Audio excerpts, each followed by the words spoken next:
شب برات کے خاص 6 نفل پڑھنے کا طریقہ توجہ کے ساتھ سمجھ لیں. شب برات آنے سے پہلے خود بھی اس کو سیکھ لیں اور دوسروں کے ساتھ شیئر بھی کر لیں.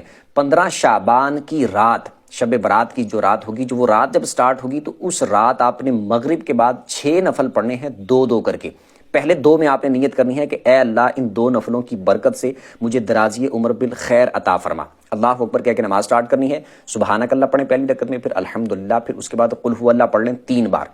رکوع سجدے کر کے 1 رکعت، اس کے بعد دوسری رکعت میں آپ الحمدللہ پڑھیں، اس کے بعد پھر 3 بار قل هو اللہ پڑھ لیں. رکوع سجدے کر کے اتحیات پہ بیٹھ جائیں، اتحیات پڑھ کے درود پڑھ کے دعا پڑھ کے سلام پھر کے 2 نفل پورے کریں، اور اس کے بعد پھر آپ نے 21 بار قل هو اللہ پڑھنی ہے، یا پھر 1 دفعہ سورہ یاسین پڑھ لیں. اس کے بعد پھر آپ نے 2 رکعتوں کے لیے کھڑے ہونا ہے. اس میں آپ نے نیت یہ کرنی ہے کہ اے اللہ ان 2 نفلوں کی برکت سے میری بلاؤں سے حفاظت فرما.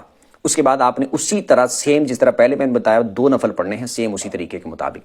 پھر یہ 2 پڑھنے کے بعد آپ نے پھر 21 دفعہ قل هو اللہ پڑھ لینی ہے، یا پھر 1 دفعہ سورہ یاسین پڑھ لینی. اس کے بعد پھر آپ نے 2 اور پڑھنے کے لیے کھڑے ہونا ہے. اس میں آپ نے نیت یہ کرنی ہے کہ اے اللہ ان 2 نفلوں کی برکت سے مجھے اپنے سوا کسی کا محتاج نہ کرنا. اللہ اکبر کہہ کے 2 نفلوں کو سٹارٹ کرنے، سیم اسی طریقے کے مطابق آپ نے 2 نفل پڑھنے ہیں. یہ مکمل کرنے کے بعد پھر آپ نے اتحیات پہ بیٹھ جانا ہے. مطلب کہ یہ مکمل کر لیا تو اسی حالت میں بیٹھے بیٹھے پھر آپ اس کے بعد قل هو اللہ پڑھ لیں، یا پھر 21 دفعہ قل هو اللہ، یا پھر سورہ یاسین پڑھ لیں. اس کے بعد اللہ کی بارگاہ میں دعا کریں، انشاءاللہ اللہ کی فضل سے بڑی برکتیں ملیں گی.